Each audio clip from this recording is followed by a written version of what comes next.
My name is Guan Yu, and what do you want? Oh, okay. I'm in year two. I'm studying Renaissance Engineering program. I'm specializing in civil engineering, and yeah. Okay. Basically, my course is a double degree, sort of like a double degree program. So where in the first year the students are exposed to broad-based engineering, and then in the second year onwards we will specialize in one engineering course of our choice, and then in the third year we'll be going for an exchange, and then fourth year we come back.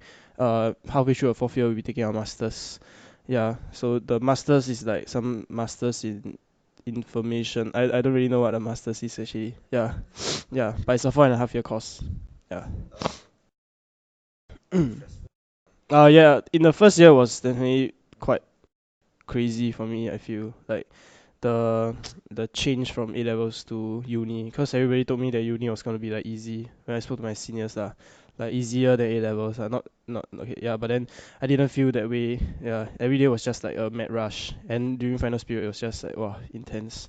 But in the second year it's much better, cause okay in the first year we had every sem we took 6 finals, and then in the second year we like for example this sem we only took 3 finals, so it was like a lot more time. Yeah, a lot better. Yeah, so right now it's not that bad, but looking back it was like quite crazy. Yeah, yeah. I just ended up yesterday. Yeah, quite easy lah, I would say. Yeah, yeah, yeah, yeah.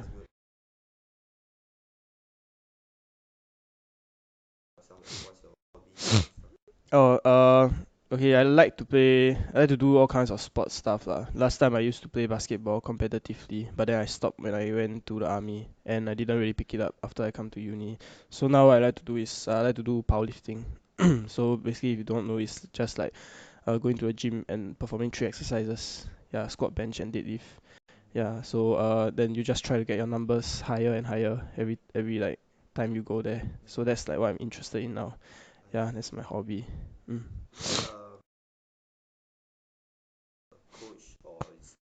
Oh, self-train lah. I don't have money to follow a coach. Actually, it's not really important to like. I mean, okay, not say not important, but like I mean, if you research enough, you read enough, you can actually do a lot of things yourself and like self-learn lah. So that's why I apply lor to my training. Yeah, and I have friends around me lah who are a lot more experienced than me and who coach me along the way. Yeah, but I don't have like a formal coach or what. Yeah. Mm. Oh yeah, no problem. So naming out. Okay, so basically there are like a set of rules that you need to comply to when you're in a competition. So for example, like for the squat, you need to squat like into a certain depth, such that like your hips are below parallel for it to be considered like a deep enough squat, those kind of stuff lah. So basically these kind of exercises is not really like testing, like okay, like bodybuilding is like going for aesthetics and stuff like that, but then for powerlifting is more complicated than that. It's not just like how you look or how much muscle mass you have, but it's really like how you can like utilize your muscle fibers. So there's apart from like having muscle, right, you need to be able to use the muscle groups, like the muscle fibers that you have. So a lot of the bodybuilders you see when they go to the gym, they become very big. Then they have a very large mass of muscle lah. But then like because they don't have specific training to teach them how to like utilize the muscle fibers to the maximum potential. So you see a lot of them actually not very strong, like relative to the size that they have. But for powerlifting, you focus on strength. So even the smallest of guys, they can lift like the heaviest of weights. So it's really about training your central nervous system to perform to a peak, like to come to a peak performance every time you're trying to perform a maximum lift. Yeah, something like that. Yeah, it's quite.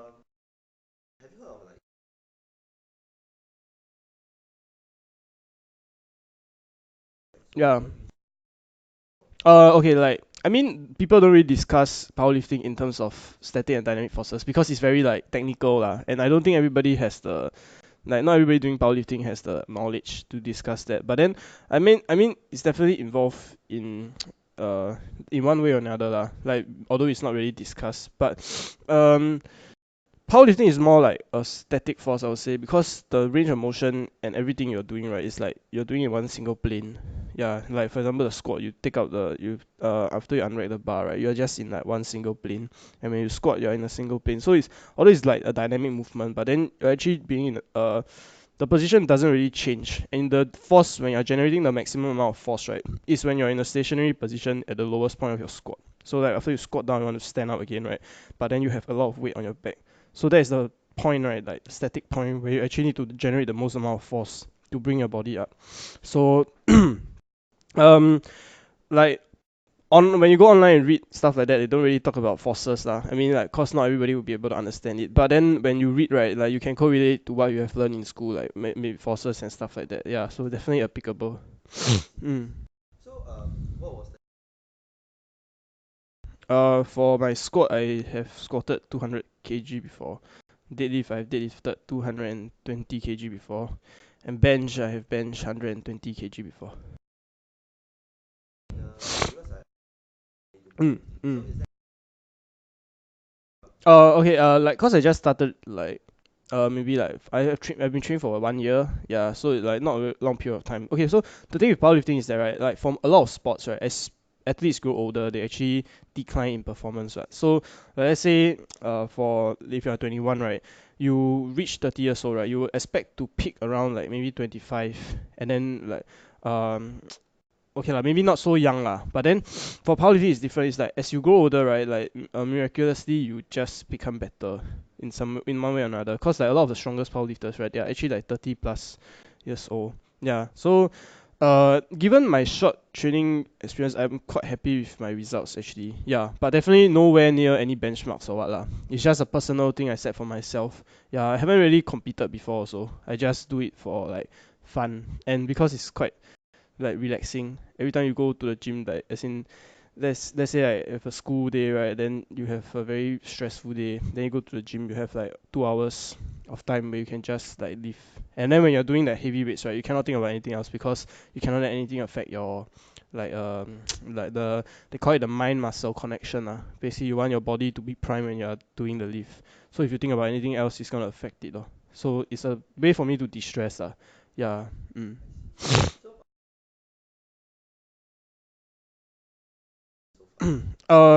Okay, like the most important thing is to train safely. Like in the past when I started training, I definitely did not like did not understand that because I just wanted to get stronger every day lah. I wanted to lift more every day. But then I realized that like my it was quite reckless the way I was training in the past.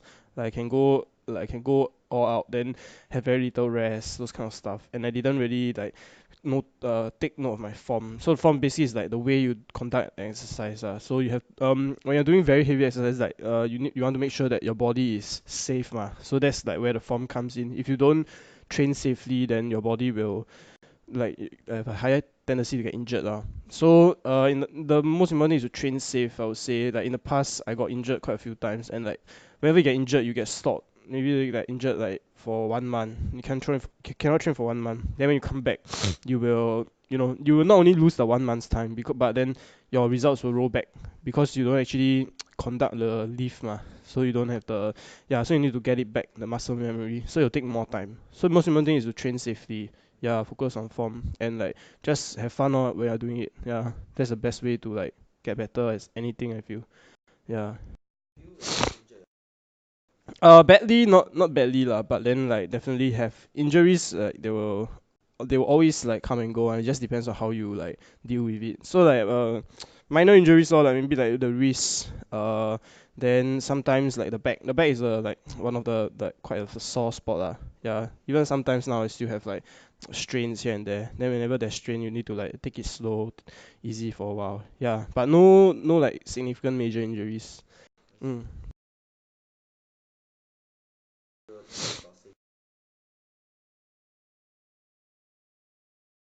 Oh, okay.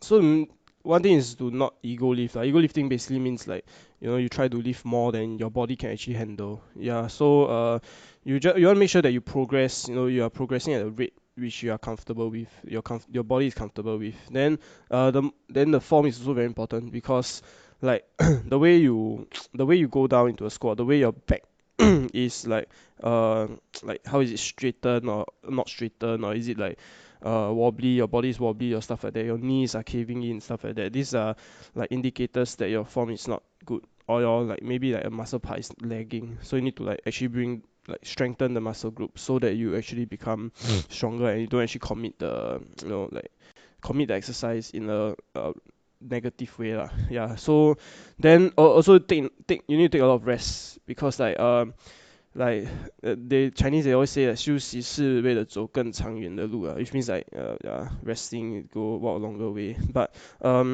yeah, it's actually very true, because like what I realized, right, from what I realized, if last in the past, like when I started training, I actually train every day, like 7 days a week. Yeah, so like every session was like 2-3 hours, because I was after army, I had a lot of time.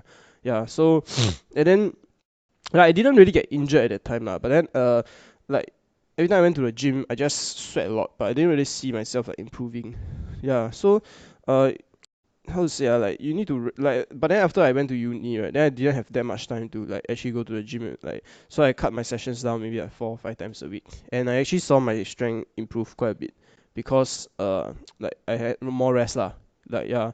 And actually that's like intuitive, because when you're exercising, you need your muscles, you need to give time for your muscles to rest, man, because when you're going to the gym, you're actually breaking down the muscle fibers, then you need to let them have time to recuperate. If not, if like let's say you break the muscle fibers, the next day they're not even recovered, you go and hit them again, right, they'll just become like more and more broken. Yeah, I need to allow time for them to heal. Yeah, so more rest lor, to like prevent injuries and stuff like that. Yeah, it's actually quite important, and the diet is also quite important. Yeah, get enough food, enough protein, and then get enough sleep. Yeah, then everything should come in place. Mm.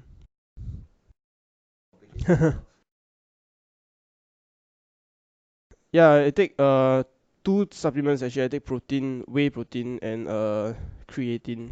Yeah, just these two. Mm. Why do I take?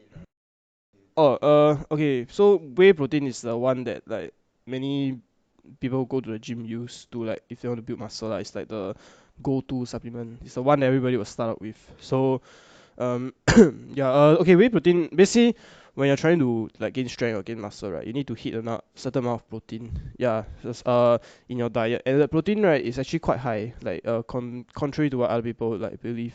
And so I've done like some calculations for on my own, and I realized, okay, my body weight is like 160 pounds. So uh, by right, they say you need to get like 1 gram to 2 grams of protein per pound of body weight. So like if I consider the minimum amount of protein I need, right, that's 160 grams of protein, which I need every day. Yeah, and like you might think that that's like quite little, like it might sound quite little, but then it's actually quite insane. Like let me explain to you like how much is like in 160 grams of protein. So like 160 grams of protein, right? So one carton of milk is usually like 40 grams of protein. I say 40 grams. Then one scoop of protein powder is usually like 25 grams of protein. Then one chicken breast is 25 grams of protein. So imagine the amount that you have to eat every single day, right? To hit the 160 grams is actually quite a lot. And for like competitive bodybuilders, like those who actually like do it for a living one, right? They have to hit like 1.5 times or to 2 grams of their body weight. So that'll be like, okay, like if they're like my weight class, but then most probably they'll be like a lot heavier than me, because they'll be like bigger and stuff like that. Then they will need to have like 450 grams of protein a day. Yeah, so that's like um I can't really math that well, but 18 chicken breasts. Yeah, 18 chicken breasts. Yeah, 18 chicken breasts every single day.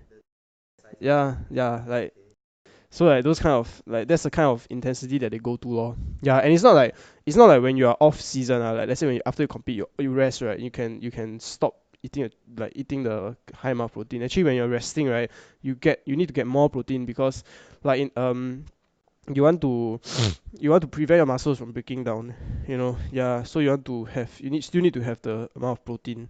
Yeah, so it's like a lifestyle lah, I would say. That's why I think like bodybuilding is not for everyone, because not everyone can keep up with this kind of lifestyle, healthy eating, dieting, and like going to the gym every day. A lot of people like to go to the gym lah, but when it comes to the diet part, like, wow, it's like not for everyone already. Yeah, that's why it's not a sport for everyone lah.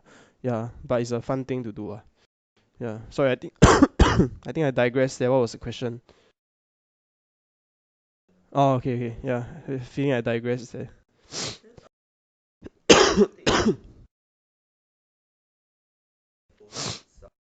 Mm.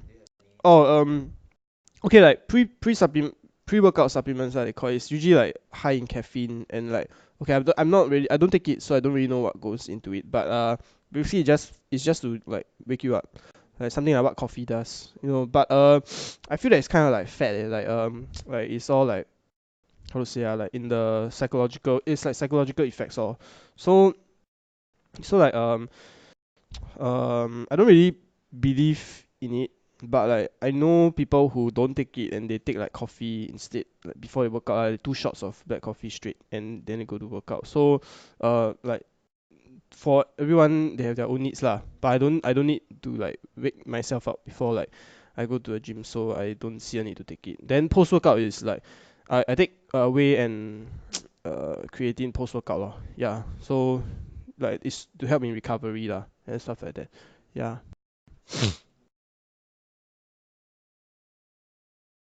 Oh no, okay. Mass gainer is for those people who are like really like very skinny and like very they find it very hard to put on muscle mass. But for me, I'm different because like my body type like I can put on muscle mass easily, but I can also get fat easily. So if I were to take mass gainer, I'll become damn big, but I'll become damn fat. So yeah, so I don't want that to happen to me lah. So I don't take mass gainers. Yeah. Mm. Mm.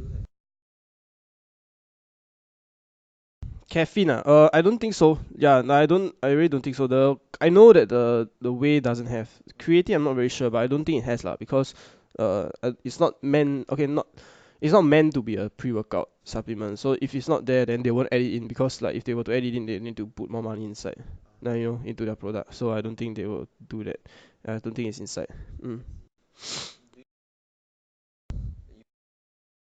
Mm. Oh no no no. For me, I try to hit the 160 grams, but like in school, okay, cause I'm too lazy to cook. Yeah, so like what I do is I drink 1 carton of milk every day. Yeah, then no lah, but it's like skim milk, so it's like okay, yeah, it's not like fat milk. Then I take 2 scoops of protein powder. Then I eat like there's this bread called Smart Cup. It's like the best bread for bodybuilders in Singapore lah. So I take like 2 slices of that. Then that will constitute about like 100 grams of my protein every single day. Then usually I'll go out like when I go for classes and stuff like that. I'll buy like I'll choose to get more protein lor, like more eggs more chicken, and then I'll get the remaining like 50 to 60 grams from there lah. Yeah, I don't prepare my own meals lah. Unless it's like a long holiday or what, then I have time, then I can prepare. But if it's in the school term, I won't have the time. Yeah. Mm. Okay, I don't do anything like really as much as I do powerlifting already lah. But then sometimes mainly basketball lah. But it's like recreational games, recreational fun. Yeah, with friends and stuff like that. Not yeah. Mm. Mm. No lah. It really depends on how you. Okay, like how an athlete wants to develop himself, right? It really depends on himself. Like so you see a lot of the bodybuilders, like those very massive guys, right? They are actually okay.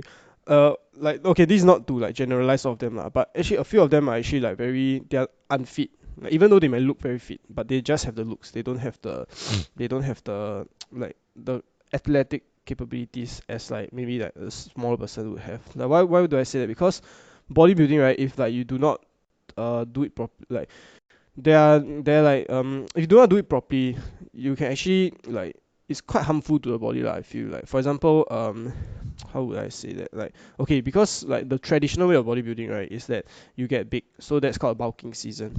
So like that's the season where all the bodies will like try to eat a lot, and they will try to become very massive to get a lot of muscle mass. So at that season they get really very fat. The body fat can go to 25 those kind of percent range, so it's actually very high. Then after they reach the percent range, right, then they will cut down. So they will have this cutting season like before the competition. So then the cutting season, right, basically that's where your clean eating comes in. You eat chicken breast, your healthy eating lah. So then that's where you try to cut away all the fat that you have gained during the bulking season, but you try to retain the muscle mass, so your body becomes like lean and like it looks very good before for the competition. But then if you were to realize this kind of lifestyle is not very good, what like it's just cycling yourself to like a lot of food and then like healthy eating for one period, and then when you're going to the bulking season, like it's quite crazy. You can eat anything you want. Yeah, you can eat like all the protein lah. But that's a traditional way. But like for more modern like bodybuilders, right, they are doing like this thing called like a lean bulk. Basically, which basically means right, like as you are progressing, like after a competition, right, you don't go like ape shit crazy and just eat all the food that you want to eat, but you control yourself and you just eat like you eat moderately, like while still allowing your body to grow, but you do not let yourself to get like balloon to like that kind of fat level. Yeah, so that it's actually like I feel that it's healthier. Yeah, because you're not like going crazy and eating everything you want. So actually bodybuilding like it's not a very healthy sport lah. But then stamina wise, I wouldn't say like if you were to like a normal person going to a gym, I wouldn't say it will like uh decrease your stamina or whatever.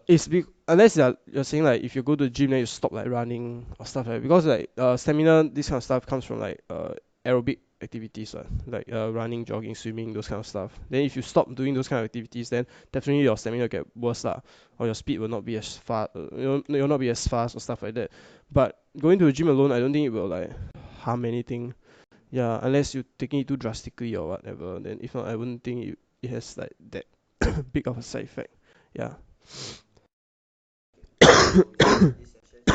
Okay.